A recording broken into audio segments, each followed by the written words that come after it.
I am Mike Naziri, and this is Michael Naziri Interviews People. And today I'm interviewing the Bear, one of the founding fathers of the Wrecking Crew, which originated in 1978. And me and Jill and the Bear are still carrying on. And even I got my 9-year-old son lifting, so he's gonna carry it on. And my wife had to remind me on the last podcast that he's not 11, he's 9.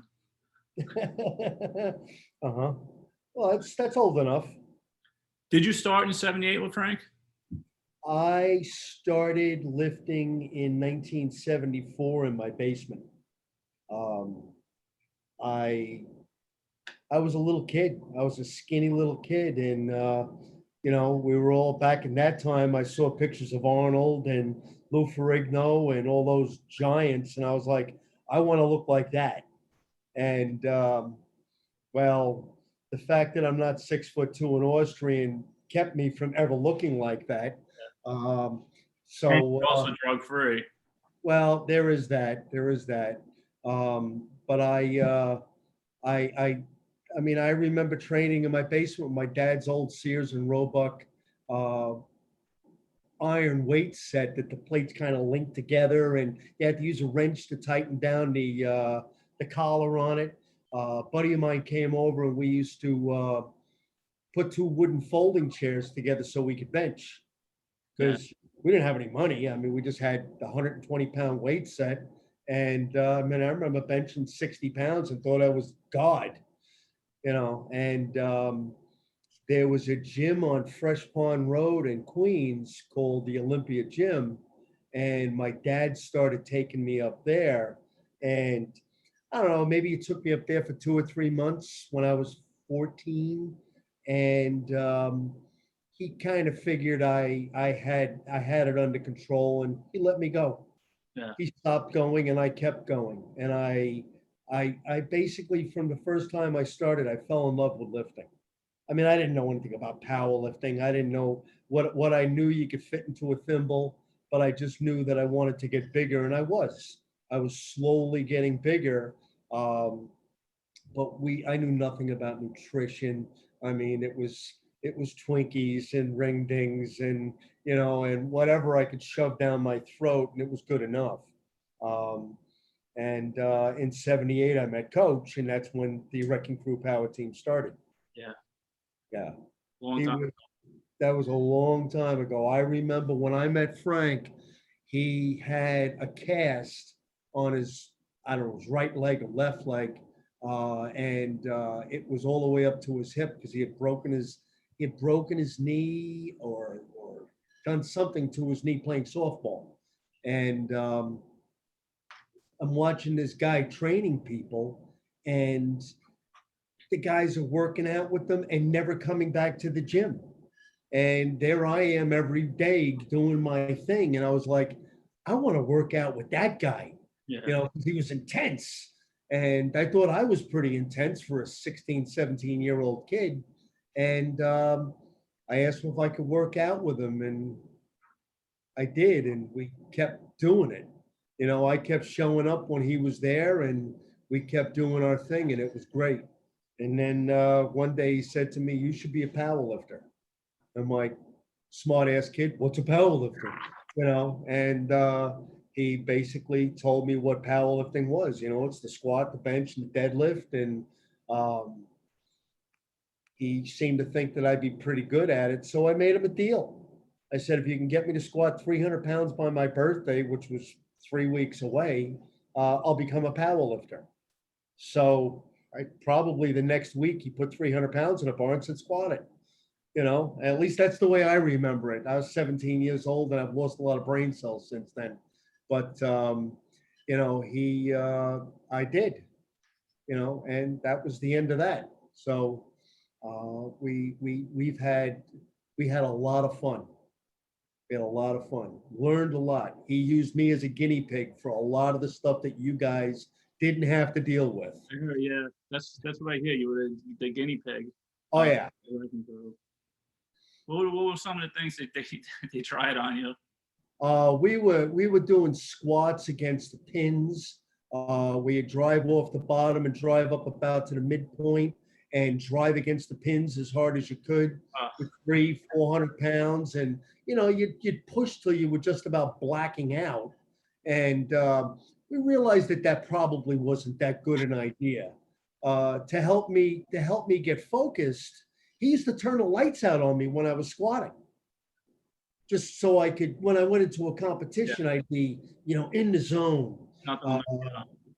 Huh? Nothing will mess you up, right? Nothing would mess me up. He would throw plates at me while I was squatting. There was really no holds barred. The Bears here. Let's see what we could do to screw them up today. And we did quarter squats and pause squats and benching against the pins, which didn't turn out so good. Put a lot of strain on the shoulders. We did a lot of rack work in the Olympia gym, and it was great. All the pain and suffering we went through, we learned a lot. And a lot of you guys, like I said, didn't have to suffer through that pain because I did. His line was always the same. You're young, you'll heal. Like, thanks. Okay, coach. Yeah, we were young, right? 14, starting off. I was 14 when I was working out in my house, and then we went to the gym. But I met Coach. I was 17 when I met Frank. Yeah, you're invincible at 17. Oh yeah, young, dumb, and full of cum is what they usually say. Yeah, you could heal from anything at 17. Yeah, you could just throw. Yeah, it would be nice to be 17 always. No. No. No. No. I wouldn't mind winding the clock back 10 or 15 years, but not 17. What age do you think are you hitting PRs now at your age? I'm hitting PRs for my age. For your age, but what was the age really where it started to be difficult to keep them up? Well, there was a lot of things that changed. When you met me back in when we were in that ADAU meet together in 2003, that was about the end. I was training by myself at that point. I was working out in the basement. There wasn't a lot, aside from self-motivation, there wasn't any real drive to achieve more PRs at that point. I had a neck injury from a car accident. There was a lot of things going on. And I just, I would say that the last major PRs I hit, I was probably in my early 30s. Yeah. Well, around 2003, you're right. Yeah. But out of all the lifters I've competed with, known, people I see, you don't really know them, but you see online, you were the most intense lifter ever. Like Frank must have trained it into you well, or you had it in you also. But if someone was in your way and they called your name for that deadlift, they're gonna get run over. Pretty much. Going back to the story you had brought up prior to starting the meeting, Frank. I don't know where it came from, my getting psyched up. I've heard you talk to a couple of other lifters about that over the last couple of podcasts. I've kind of calmed it down a little bit. Yeah, well, I don't get into the zone like I used to, but I used to spend a lot of energy. Yeah. And I would basically go into there was a little room in my head, and I would go into that room and I would close the door behind me and just let whatever was here just come out. And it was freeing. Yeah. It was really freeing. When I was at the Olympia gym, they had a closet, and I would go into that closet. Saturday mornings was leg day, and it's kind of like what I do now. Saturday mornings is leg day, and it was great. And I would go into that room, and I'd beat my head against the wall. I was 17, 18, 19 years old. It was insanity, but it was phenomenal. And I mean, maybe I was squatting 450, 500 pounds. I don't know what it was. At that time, it really was all immaterial. It was just pick it up. Yeah. I remember there was one time in particular, there was this kid that was standing in front of the door. I was in my room. I'm in my room and it's dark and I'm making all my noise and jumping up and down and doing my thing. And coach says to this kid, he says, you might want to move out of the way because that door's going to open. And the kid, I guess the kid was mesmerized by the door. And I ripped the door open and there was this kid standing in my way. And I was like, and I just went right through him and he left. He never came back. You know, it's like there's this insane guy. And I mean, at that point in time, I had a lot of hair and I looked like a freaking wild man. And we were doing all kinds of stupid stuff. I mean, whether it was squatting with pause squats or pushing against the pins or quarter squats. You know, we bent the crap out of the bar at the Olympia gym. I mean, we would load the bar up with 1,000 pounds. I mean, I know I heard you talking to Pat Susko about doing a 920-pound squat. Well, I know how heavy that is. And for somebody to pick that up and walk out of the rack with it, that's impressive. Yeah, he's an impressive lifter. I know just how hard it is to pick it up off the pins. Yeah. You know, we would do 1,000 pounds. I'd blow all the capillaries in my head and my neck, and you know, and it'd be like, wow, this is a great day. You know, it was a lot of fun. And I don't know what you didn't know. I didn't know what I didn't know. You know, going back, if I could do it differently, I would have probably focused more on nutrition. I would have focused more on what Frank wanted for me, because I was a misguided kid. Well, not only in nutrition though, you drank a lot too, right? Oh yeah. I had some issues there. Yeah. You know, that was the problem with Saturday mornings. Because Saturday mornings I would usually walk into the gym with both eyes in one socket. Yeah. And not that good lifting. no. But I mean, I was young. You know, I was young and I recovered. Yeah. I always recovered, and it got to the point where I didn't recover.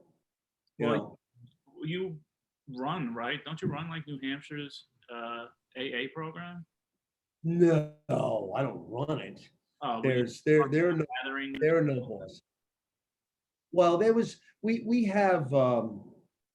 used to have a roundup once a year up in our district up here, and for a couple of years, probably 4 or 5 years, I was involved in we kind of refer to whenever somebody tries to coordinate people in AA, it kind of like refer to as herding cats. Yeah. Because everybody's got their own thing and they're all it's a pretty interesting concept, but we had a lot of fun getting a lot of people together, and a couple of hundred people from across the state would come, and there'd be food meetings and workshops and a big meeting and raffles and all sorts of stuff, and it was a blast. So yeah, if you had the mindset, right, that you do from powerlifting, would you have been able to stop drinking on my own? Well, yeah, I mean, even going to AA, it's still hard. Well, let's not say, right, that's a bad way to put it. You wouldn't have been able to. Did it help you? Did the powerlifting give me the discipline to overcome my issues? Yes. Yeah. Yes. I honestly believe that that's what kept me alive through all the insanity. Because I mean, I stopped when I was 32, so it's almost 28 years. You know, the week before I got sober, I bench pressed 400 pounds for the first time. You know, so I mean, I was batshit crazy, but I was strong, Yeah. and I believe that it was that drive and that thick-headedness and the conditioning that I had put my body through over the years that kept me alive. Yeah. And I got to the other side of it, and I got to recover, and I got, and that's what that Monday, Wednesday, Friday, 4:30 in the afternoon, we're at the gym, we're working out. It's like that's hardwired now. Yeah. I moved to New Hampshire after, coach moved away. The gym. No one knows what the Monday, Wednesday, Friday is. I mean, that's such an old. I mean, that's just always the team's program from the 70s. Yeah, we trained Monday, Wednesday, and Friday. It was 4:30. Mondays was squats and bench. Wednesday was back, deadlifts and shoulders. And then Friday would be squats and bench. Yeah. Arms were mixed in there. And, everybody always wanted big arms. So we always trained the arms. And we did forearms. I mean, the stuff that they use today, we didn't have in the beginning. And anybody that's been training for a long time knows. I've heard a couple of the other guys talk about it. I mean, we had single ply suits, which we did wear. We had now that's not the singlet. The singlet, you guys wear now. For wraps, we used ace bandages because, well, that's what we had. And I don't know, it was fun. It was fun. It was an absolute blast.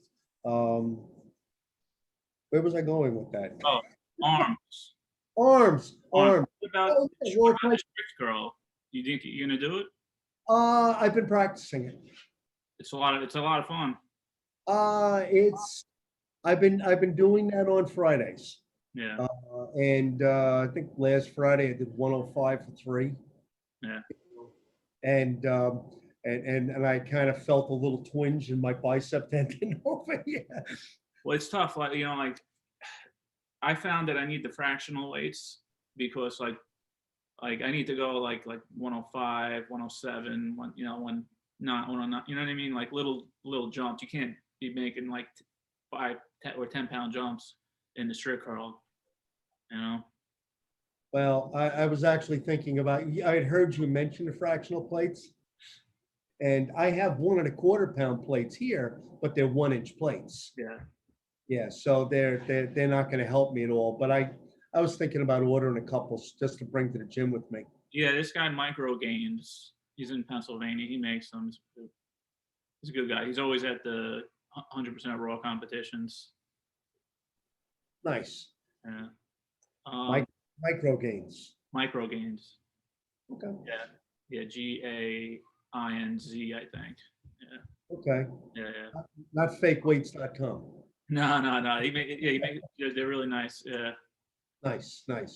So in all those years, let's see, like state championships, national championships, like what records and accomplishments have you had? None. You mean none? I know No, you had no state records. No state records, not that I'm aware of. I had no state records. I may have won one meet. I placed a lot. I mean, I've heard you talking to the other guys about bombing out. I was pretty good at that. Yeah. I bombed out of 3 meets, which is very discouraging. Yeah. Always for the same reason, depth. And we figured out somewhere along the line that we needed to open up with a weight that, and I've heard you mention it, that you can do for 5. Yeah. And I mean, you guys train without wraps. We always trained with wraps. Yeah. And what I would do is we would go to the meet, and I would, like, say if I was planning on squatting 540. I mean, I was always, because of my demons, my peaks or my personal bests were always in the same range. Body weight always changed. Yeah. It was 540, 560, 565, 580, in that area in the squat. But I would be opening with 400 pounds. I'd go out, no wraps, no suit, no belt, just bury it, and just so I could get in the meet. Then we jump. Yeah. And that was a problem that I had. And I don't know, it was kind of, after bombing out of the third meet, it was like you become stigmatized. Yeah. And I that was our way of getting around it. Yeah. Well, I mean, one of the things that we changed since we were lifting at St. Francis College was Frank was always happy with if we got the first one deep and the rest of them were a little high, he was okay with that. And I don't train like that anymore. Like they're just all deep, or you're stuck, you don't get it, So that's a big change because, like, in my head, like it's never high. You know what I mean? Like ever. The only time I had the problem was, I don't know if you ever heard, was the box squats. I did hear that. I heard you talk to the other guy about it the other day. Yeah. But I was squatting on a box that was above parallel, but that's exactly where my body went to. Mm. But like I said, that I listened to that guy, Louis Simmons. He said that, oh, you're going to go deeper in the competition when you're not on the box. Maybe if you were in a suit or something. I don't know. It did not happen for me. Yeah.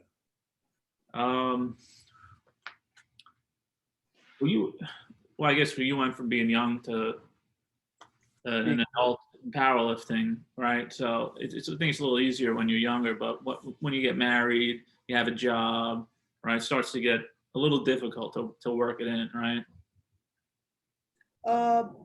The line of work that I've been in since I started, basically since I met Frank. Yeah. I'm in the appliance repair business. And when I was in New York, we did room air conditioning repair, was part of the year. And it's always been busy. Yeah. It's always been busy, and I've always struggled getting to the gym at the 4:30 thing. I would sometimes roll in later, and there would be months. Summertime would come, and summertime my business would go through the roof, and I would end up taking a couple of months off. And I'd come back and basically have to start all over again.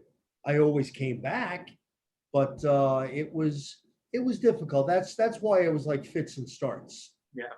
And we do what we do. I heard you mention it the other day. You were talking about missing training because of work. Yeah. And when I moved to New Hampshire, I mean, when the gym closed or when the wrecking crew kind of parted ways, I was trying to train on my own, and then I moved to New Hampshire, and it took me a little while to kind of find my footing. I went and I bought some weights. I had some of the stuff that I took from the wrecking crew gym. I still have the original squat racks I took 600 pounds out of and dumped over my head in Frank's basement. That was a blast. Ramona didn't appreciate that at all. And if nobody knows who Ramona was Frank's first wife. We put her through a lot. That's the big, was it the redheaded, dreaded, big titted rooster? I don't know anything about that, but yeah, I've heard that mentioned. Yeah. She was a good cook and she was a nice lady. That's all I know. So, but no, we lost my train of thought again. Why did you move to the North Pole from New York City? Where I was living in Queens had changed dramatically, and I didn't want to move to Long Island. I didn't want to move to Westchester. I had a thriving business. I was doing really well, and I don't know, cut and run. My ex-wife was from New Hampshire. She was my current wife at that point in time. And we started looking around up here, and I found a beautiful piece of property with a nice house on it and said, screw it, let's go there. What's the worst that can happen?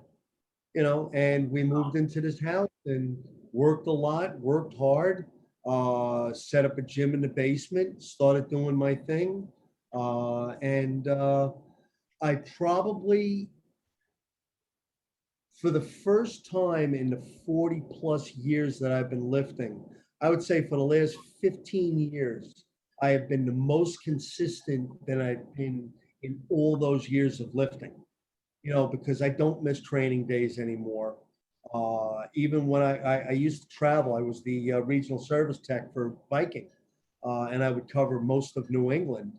And it'd be a lot of nights where I was on the road, and I would always find a place to work out if it was a training day, even if I just did cardio.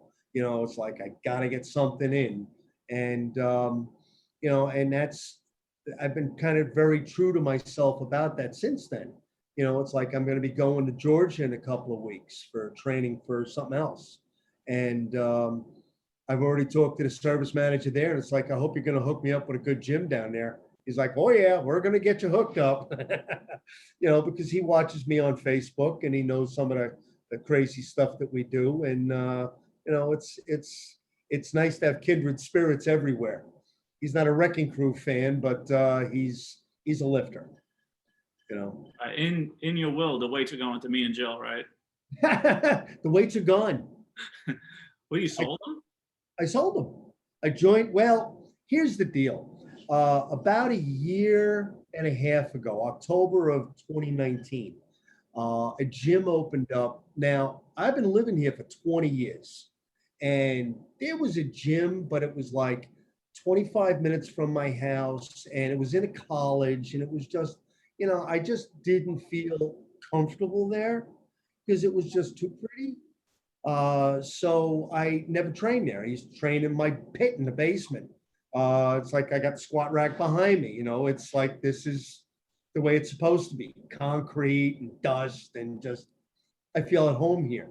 But this gym opened up over in Bristol, and it's called Kilter Fitness. Their little logo is "Find Your Inner Balance," off kilter. And they're really nice people. They've created a really nice gym. They have music playing. They have mirrors in front of the squat rack.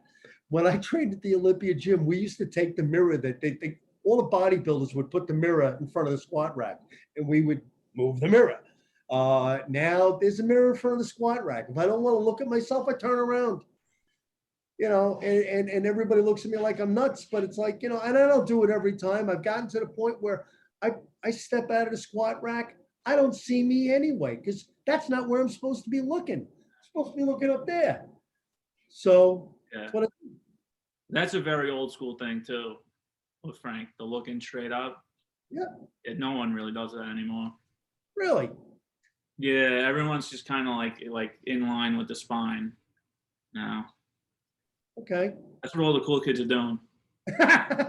Well, I know that I had seen a YouTube video. I don't know if you follow Juji Mufu and Stan Efferding and a bunch of those other guys, but I had heard Stan Efferding talk about, instead of looking up, look down, and kind of instead of, squatting the way we normally do, is kind of like sit back.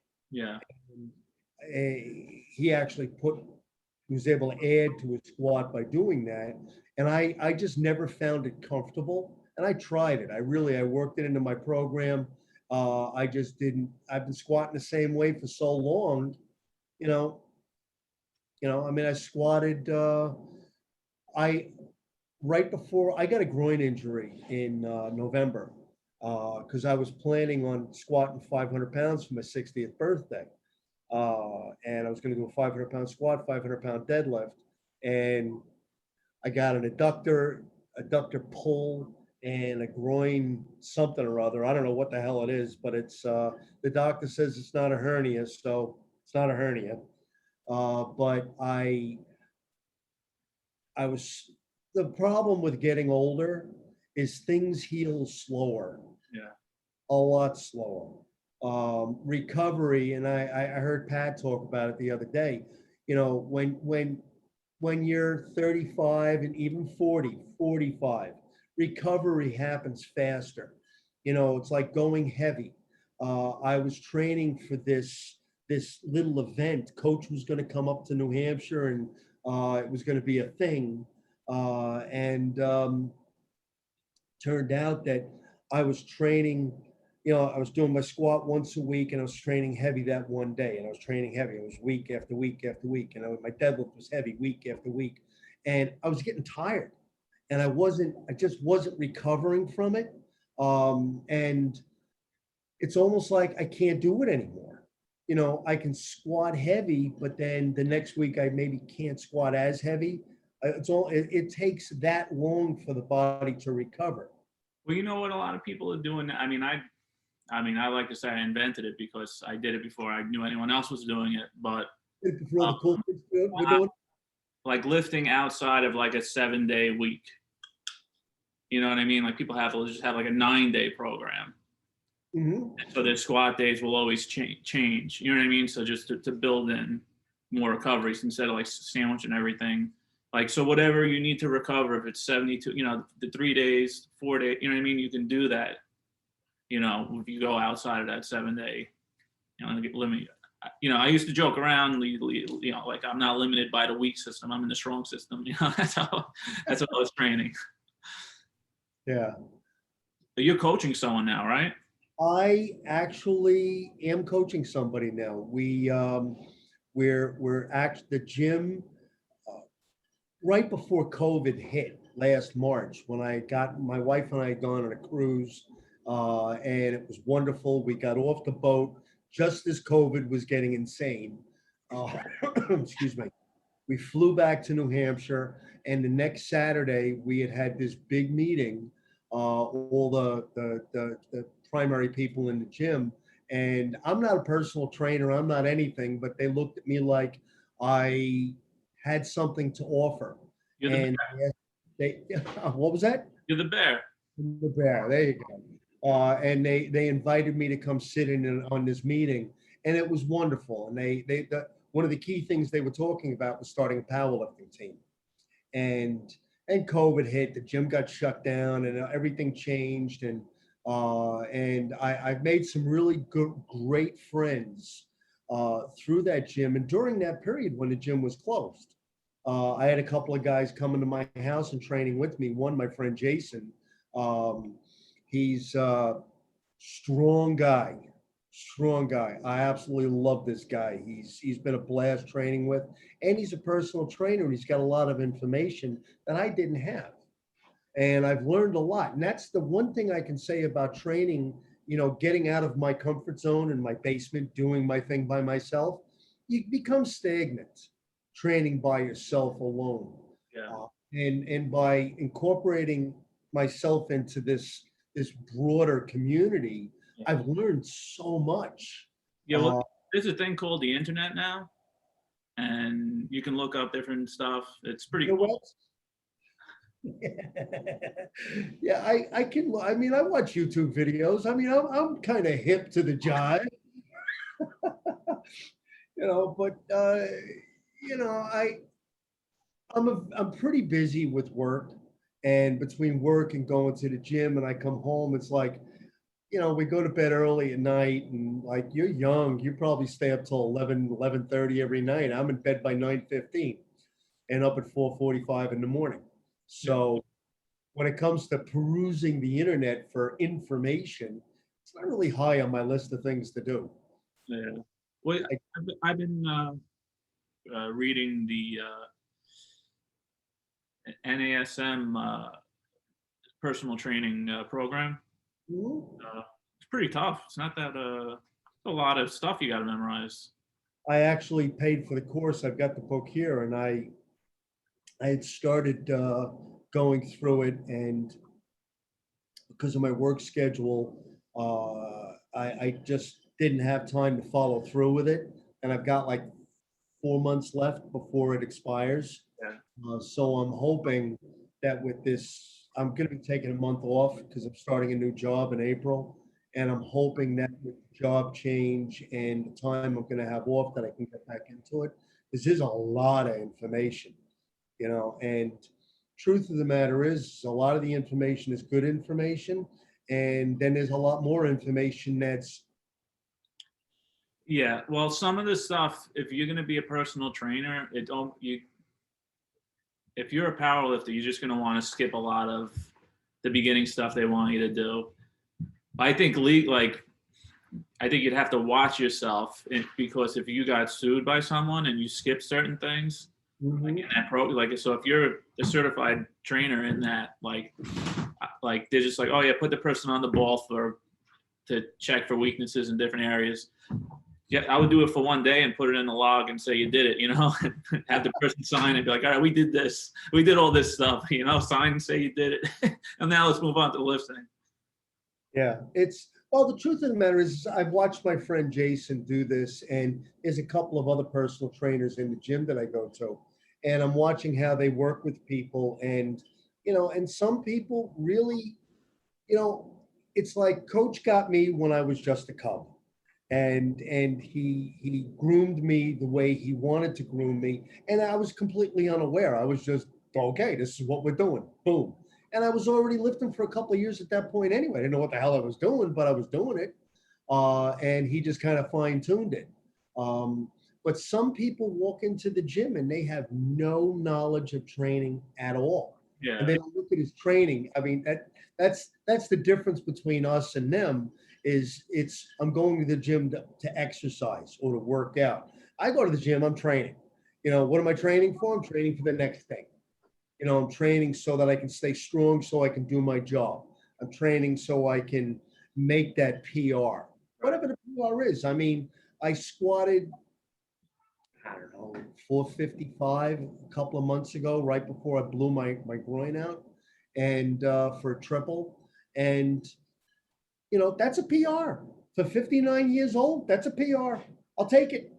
Well, I've also had to accept in my head, if I go through with this and I'm going to be a trainer, I'm going to have to take people's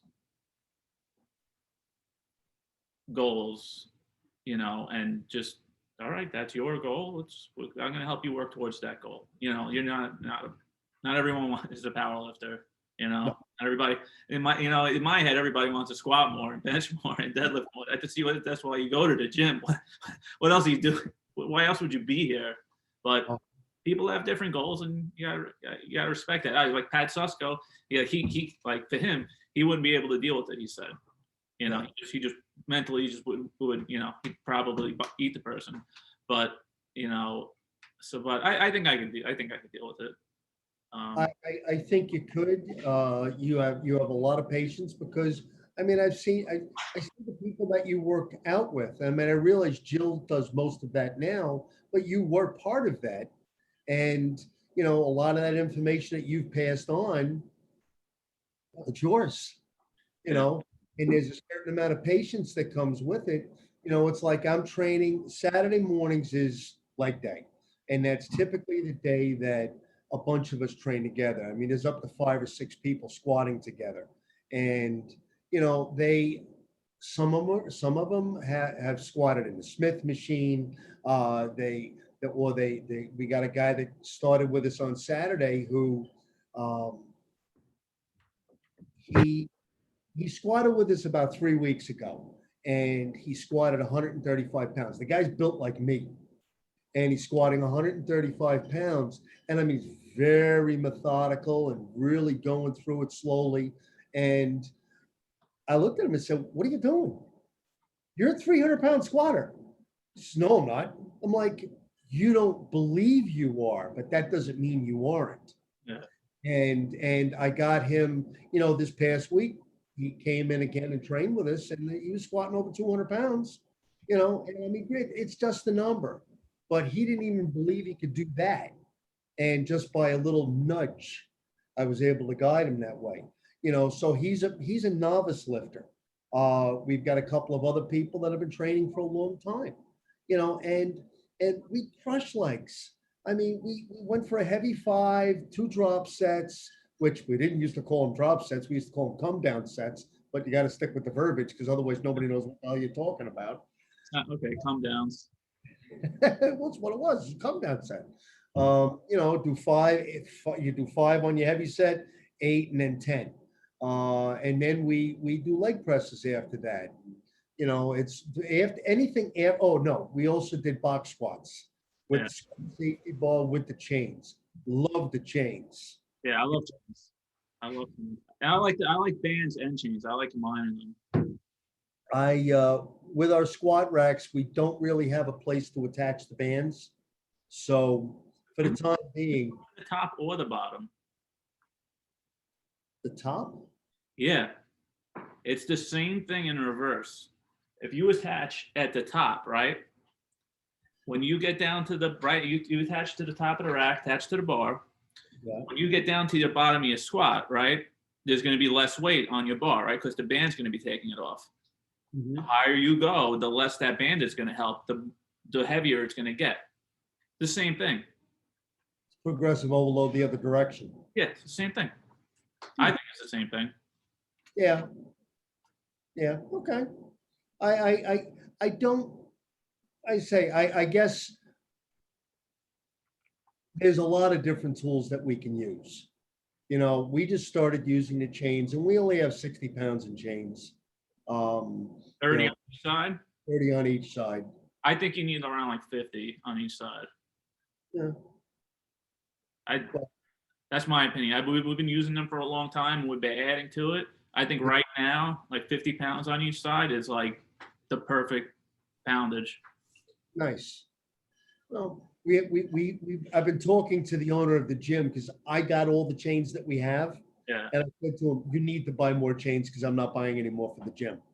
Because every time I go into the gym to go do squats, the chains are all over the place because everybody's like, oh, I can do dips with these. And, you know, it's okay. That's what they're there for. But it's like, really put them back when you're done. What is your view on steroids and HGH? I knew you were going to ask this because I've heard you ask this before. Personally, I've never done steroids. I've done a lot of other things, you know, but I've never done steroids. I think they have a place, you know, and I don't belittle somebody. I mean, you got guys that do juice, you know, and, you know, some of them do it so they can look better. Some of them do it so they can perform better, you know, be it strength training or running or whatever it is that they're doing. It doesn't mean they have to work less. You know, if you're doing it, and I'm not, like I say, I'm not condoning it for like the organization that I'm joining, the organization I used to belong to, you know, the ADFPA, the ADAU, now it's 100% raw. You know, those organizations don't allow it. And that's great. And I mean, I wouldn't join it if I didn't believe in it. But I also believe that there are guys that want to take it. And if the option's there and they have an organization that they can go to do it, well, power to them. Yeah. You know, I mean, it's like, that's why they can't. Somebody once told me, that's why they make red cars and blue cars. You know, not everybody likes the same thing. You got natural bodybuilders and then you got the mass monsters. You know, I think the only the thing that would be really bad is somebody trying to who's trying to get by, you know, in a tested organization. Like that would be, I think, no good. But that's why I like Pat Susko. Like we trained with him in Brooklyn. He's a great guy, great lifter. And like when I asked him this question, he was just like, "What do you mean? They're great. Why are you even asking?" I heard him say that. I was listening to the other and like, you know, we just I don't know what the thing is though. I trained with Frank Caramico, our coach, and Frank is totally insane. And there's no gray. There's black. Everything's black and white. Steroids, evil. You know, like not steroids, good. You know, everything was with Frank was so black and white. And we trained under him, when we were training with him, we were like, steroids, like that's for like the evil people. You know, and that's how. You know, it's kind of like how we were taught. That's like baby lifters. Yep, and there's a lot of negativity about steroids. I mean, you know, if you don't take them under supervision per se, or if you get stupid with them, you end up having muscles, and I think Pat even talked about this the other day with tendon tears. Yeah. You know, your tendons don't grow as fast as your muscles do because they're slow twitch fibers. And I'm not a doctor, and I'm not, that's the only word I know. Fast twitch, slow twitch, is not as much blood in them, and that's why you'll go to a meet. I mean, I remember a long time ago when we lifted in the USPF back in the early 80s, because there was no ADFPA. It was always, when I first started lifting, it was the AAU, and I was a teenage lifter, and I remember Coach and I went to this meet in Teaneck, New Jersey, in my little Fiat convertible, and it was a blast. Didn't know what the hell we were doing, but we had a good time doing it. And I came home with a medal. I was like, for me. And that's really what sunk the hook in for me. But we were watching these people that we were lifting in competitions with, and one year they'd be, it'd be a little kid, guy maybe 18, 19 years old, and the guy's pulling 450, 500 pounds. It was a strong kid. And you come back a year later and the guy's pulling 750 pounds. It's like, well, most people don't make gains like that naturally.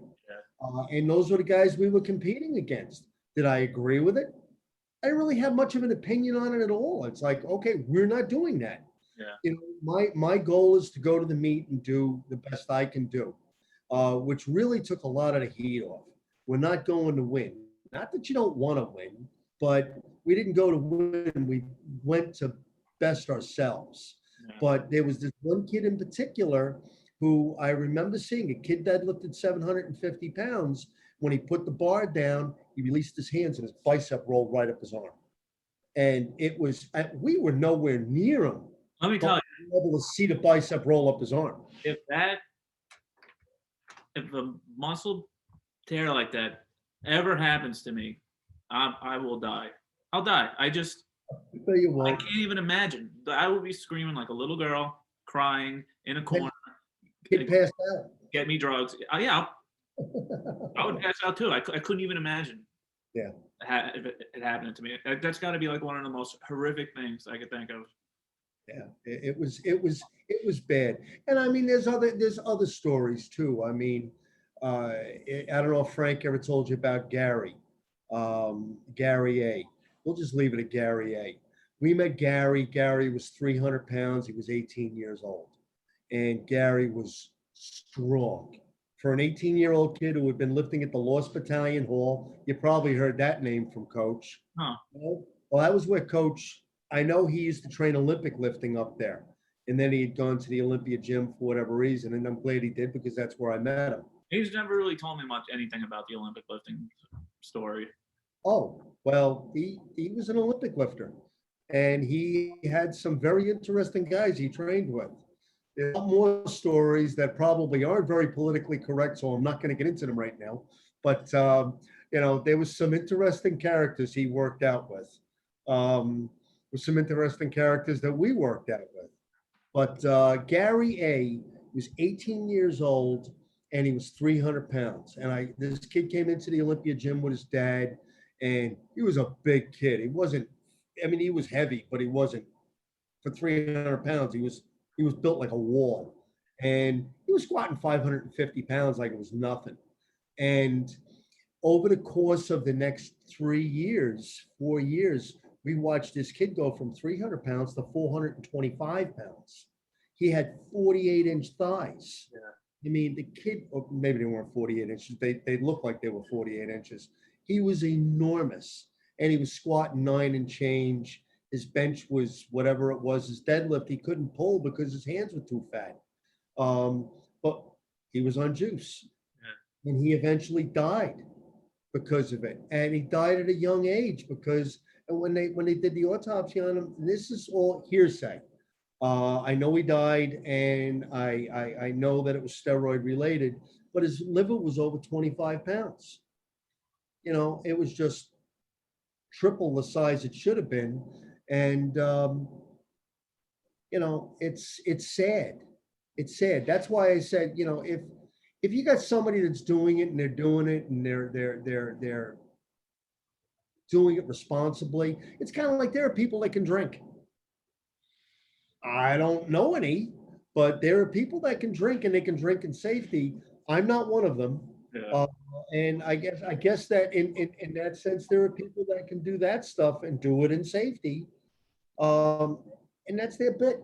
Well, I think you're right because I think that, right, like if I was to go down that path, right, like I know myself, right, I would just be like, okay, look at these gains I'm making, right?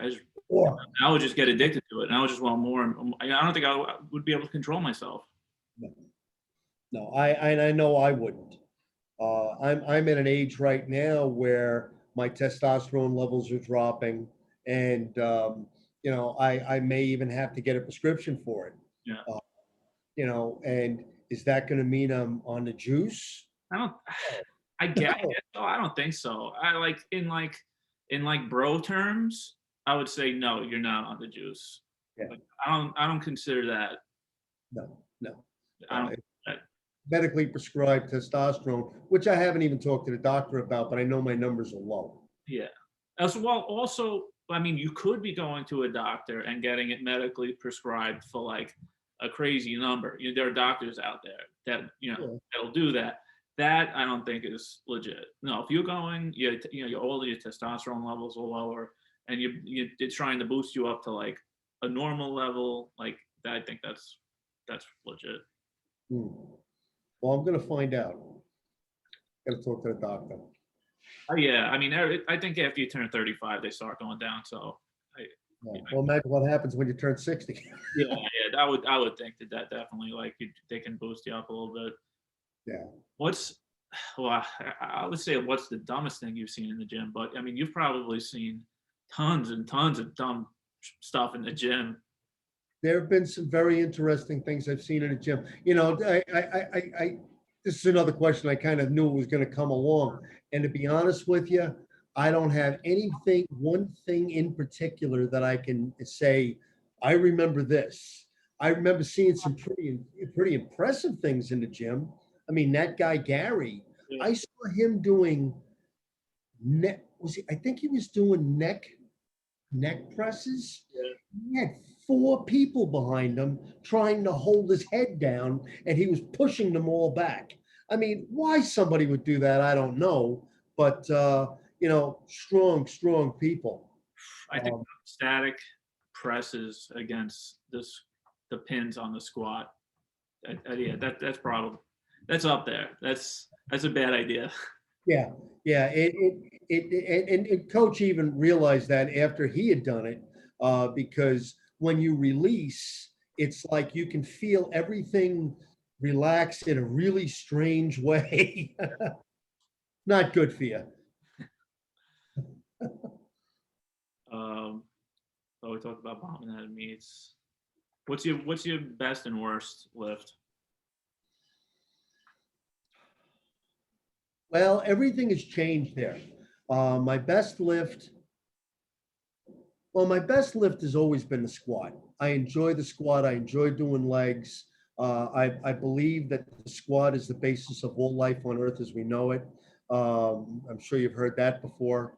And it's the ones. If I had one exercise that I could do, and I couldn't do any other, I'd do the squat because it trains the back, the shoulders, the quads, the glutes, your core is involved, the whole thing. You know what's funny? Like, you just reminded me. You know what I feel like? Like you are like my teammate before I was born. That's what I feel like. Yes. I feel like I was on the team. Like I was like I'm part of it. You are part of it. Like yeah, so that's what I feel. I feel like yeah, like even before I was born, like I was part of this. Yeah, yeah. The wrecking crew is a brotherhood, and there are a lot. There may not have been any that came before me, and Coach and George, and the lunatic, the stud, whatever you want to call Mike. Um, but there have been plenty that have come after, and it's really been incredible to see the people that have floated through over the years. And I've got a lot of good memories with a lot of really nice people. And I'm friends with a lot of really nice people still. Somebody just popped up. This guy Paul. he hadn't lifted with us in, I don't know, since 2007 or 8. Reached out to me. He said, I'm going to be a personal trainer. And he got the job, he got the job as personal trainer. And he's coming to meet with us on June 13th, but out of nowhere, just like so many years later, but it's still in his head. Yeah, well, like I said, a wrecking crew is more than just a team. It's a family. Yeah. Well, I don't want to say how much he's lifting. He's not lifting that much. He hadn't lifted in a long time. But I'm like, Paul, it doesn't matter. I was like, it doesn't matter where you are. It's where you're going. You're getting better. I was like, don't worry about what you did, 15 years ago. That's not what you're starting all over again. Yep. Yep. You asked what my best and my worst was. My best was always my squat. I had a pretty good bench, considering I was natural and, the way I used to train, the inconsistency, I should say. I got to the point where I had a pretty good bench. I mean, benching 400 pounds is, for somebody like us, was pretty darn good. My deadlift, I always squatted more than I deadlifted, which doesn't really make any sense, but that's what it was. I injured my wrist quite a while ago, and my bench has become my worst lift. My squat, I enjoy squatting. Do I squat as much as I used to? No. Do I want to squat as much as I used to? No. Yeah. But I got a better deadlift now than I had then. That's cool. My deadlift, it's almost like if I had thought about the deadlift then the way I think about it now, I would have been a better deadlift then, a better deadlifter then. And it's, I don't try to pull the weight up anymore. Now I just push the floor away. Yeah. It's stupid, but it's just like, it's what I do. And, and I actually look at it like it's a lot more fun. And one of the guys in the gym bought a deadlift bar. So we're actually training with a real deadlift bar now. And that's a blast. Oh, you guys went from like infancy. You just got a deadlift bar? What can I tell you? The gym didn't even buy it. Somebody bought it. It's like I bought a Cadillac bar. I bought a squat safety bar. I put them in the gym. And I bought the Cadillac bar because I really can't bench in the prone position anymore. I do the neutral grip. Yeah. And it's phenomenal. I mean, I'm still not pushing any heavy weight. Like Pat, I keep bringing up Pat Susko, but the guy is so knowledgeable. I mean, Yep. like in his opinion, if you're not competing, that regular bench grip is just brutal on the shoulder. He's like, I don't see any reason why someone that's not going to a competition would be benching like that now. There's no reason for it. If you're not competing, you get as much, if not more, of a pump with the neutral grip, in my opinion, because I've actually been using the bar, and because the Cadillac bar has got 3 different hand positions. I mean, you can use it. The wide grip is really good. The center grip is, I feel, is my best bench position. But you go into the center grip, or I should say the closest grip, and it crushes the triceps. I mean, absolutely crushes them. Because a lot of times I'll finish my tricep workout doing that. I don't even think about this whole, like the Cadillac bar thing and neutral grip bar. You mentioned it first, and I looked it up, and I was like, oh, this kind of sounds like a good idea. Yeah. So you're on the cutting edge now. It's exactly what I was thinking. Yeah, you're on the cutting edge. You started. Why I asked this question to other people, but I think it's different for you because you lifted with Coach Frank. Other people will say that there were no women in powerlifting years ago, but Frank happened to grab a few. Hmm. back in the day, right? How early on did he have girls on the team? It was, well, you got to remember in the very beginning, it was just the four of us. Yeah. And I would say it was just the three of us. Mike came along, um, and then a lot of the teenagers started coming in. Andrew started training with us, and Sal, and there's a lot of names I don't remember. Football Head was with us. We had quite the crew. There weren't that many young girls or girls training with us at that point, but at some point, Felicia came along, and Felicia was an incredible lifter. What's her last name? Manganello, I know. Manganello. Felicia was. I had gone with her to, I guess it was the Nationals in Chicago. Frankie Computers and I went with her to coach her, and she was just unbelievable.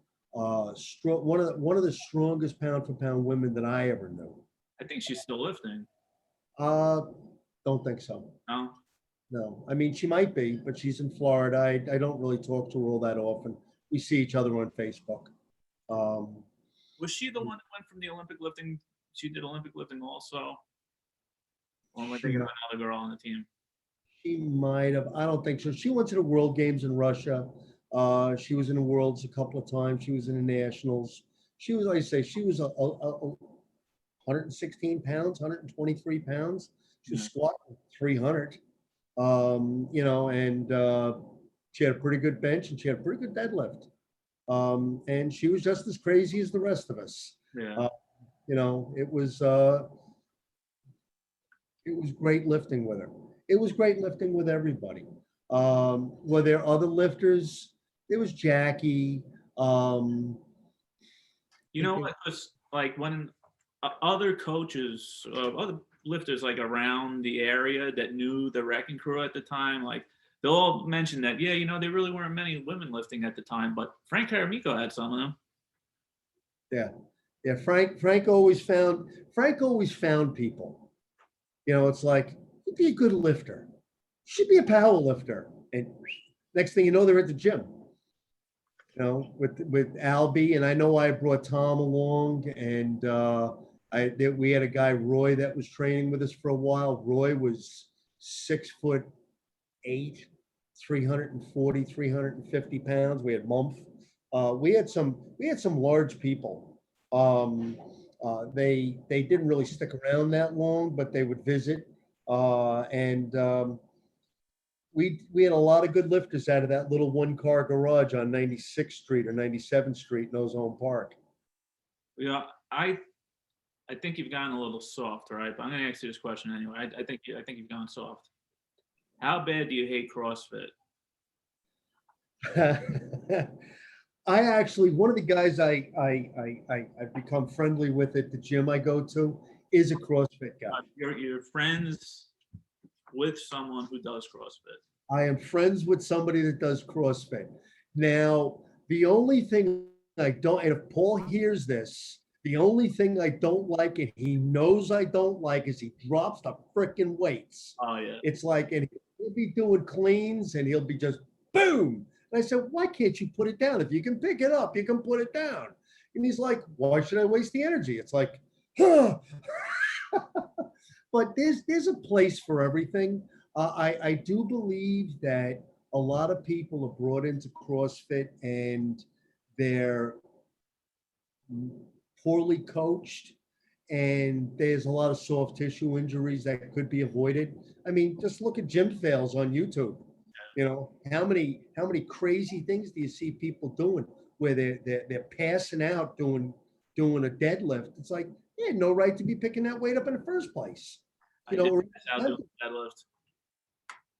Huh? I did pass out. That was a competition. I've heard. Well, you got to breathe. You got to breathe, Mike. No, it's medication I'm on. Oh, okay. Yeah, I'm on medication for being crazy. A lot of medication, and ever since I started taking a few different things, I even just lifting heavy, like I'll just just kind of go black, but I'll be there. Yeah, But yeah, the medication messed me up. happens. I don't think I've ever passed out lifting.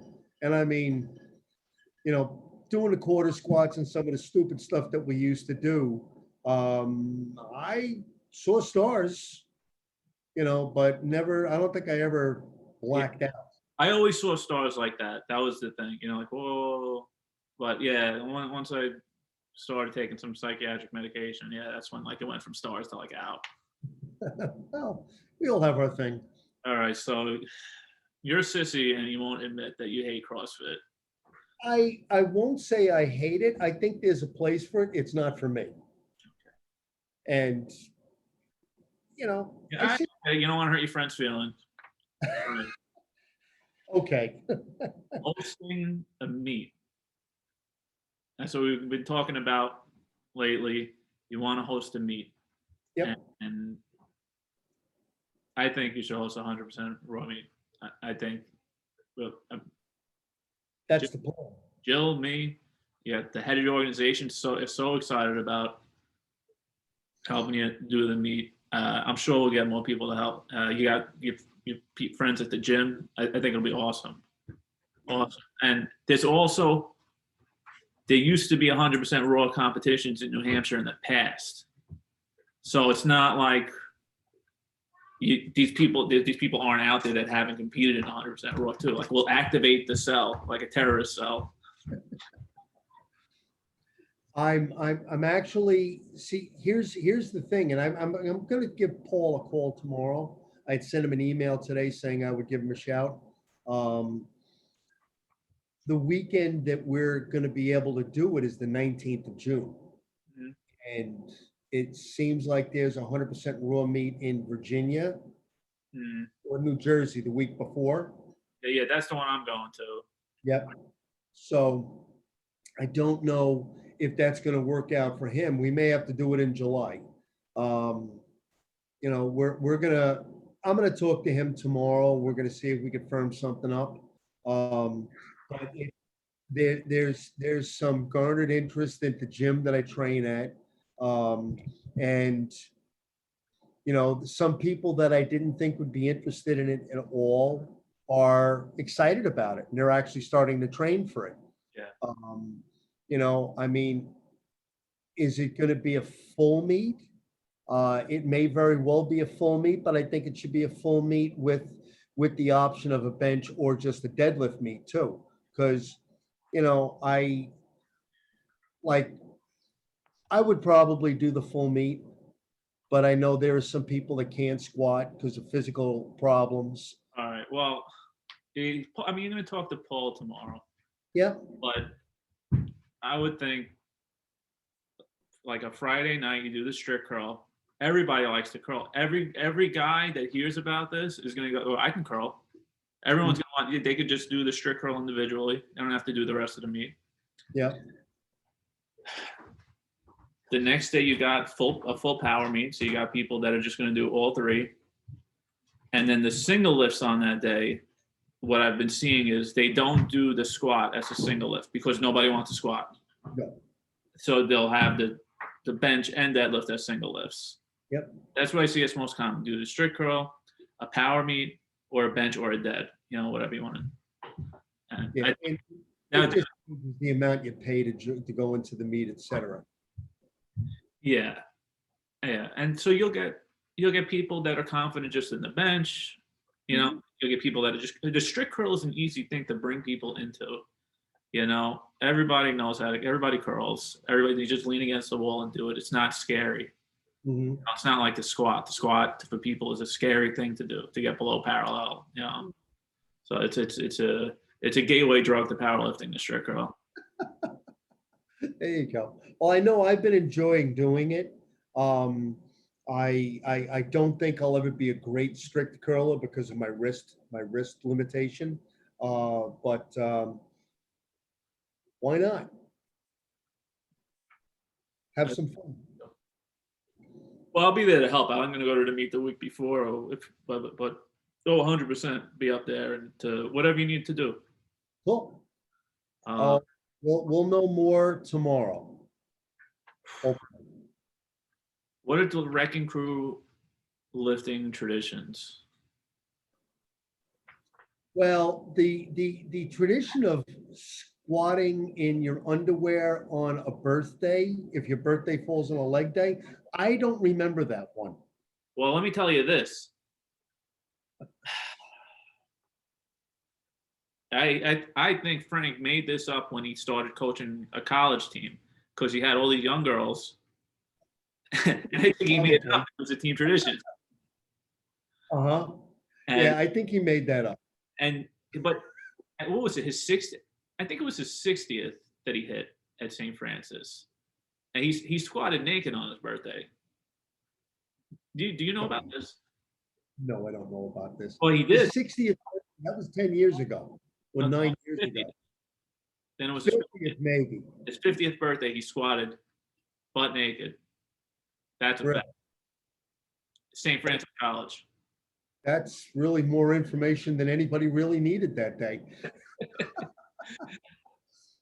Oh, I don't really know of any real wrecking crew traditions.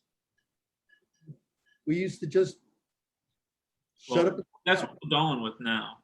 Okay. Yeah. Well, you do that. Well, you're coaching a girl now, right? Yes. How old is she? 38. 38. Rachel, she's one of the gym owners. She's absolutely wonderful, strong, and she's actually checking out Jill's stuff on Instagram, and impressed at how strong she is. I would suggest anyone, look at JM Naziri on Instagram, especially right now. The deadlift she just posted. But you gotta look. Are you on Instagram? Yep.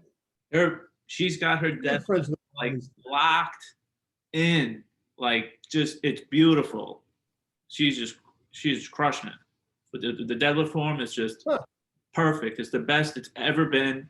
It's like I don't think it could get better. It's unbelievable. Her deadlift, she squats great, and her shoulders bothering her. She's never been the biggest of benches, but I mean she's only a 102-pound girl. You know, she's small. She's very small on top, but you know she's for a 102-pound girl, man. Wow, I think she's gonna be a 300-pound deadlifter eventually. She's around like 250 right now, but I think she'll get up there to the threes. I think her nickname's the Beast. The Beast. Yeah, and she is. Yeah, the Beast. And if you want to know how not to lift, you can look at my Instagram feed. You live just fine. You live just fine. You don't give yourself enough credit. My bench is good. I'm like you can look at my bench. I got a great arch. I got great power off the bench. My squat, it looks basically like I'm doing a good morning from from below parallel, which has gotten better. That's good. In college, they used to call me the Riddler because when I squatted, my back looked like a question mark. Oh, Jesus. Yeah, Jesus. That's how bad, but that's where I've come because everyone's like, "Oh my God, you saw this is hard." I'm like, but you don't know the backstory. Like you don't know how little I lifted. I was lifting with the girl. I was squatting with the girls, and my back was still all messed. Like okay, yeah, I'm not an impressive lifter by far, but from where I've come to now, it's a huge distance. So for me, I'm like, this is, it's good. I don't do this for accolades. I don't do this for records. I don't do this for walking around like a proud rooster, sticking my chest out saying, look at me. I do this because I enjoy doing this. And, the days of going to the gym and looking impressive because, oh, look at how much I can lift, those days are gone. So it's like we do this because we love it. So the amount we do really is immaterial. It's the fact that we're actually doing it. So just shut up and squat. You'll be fine.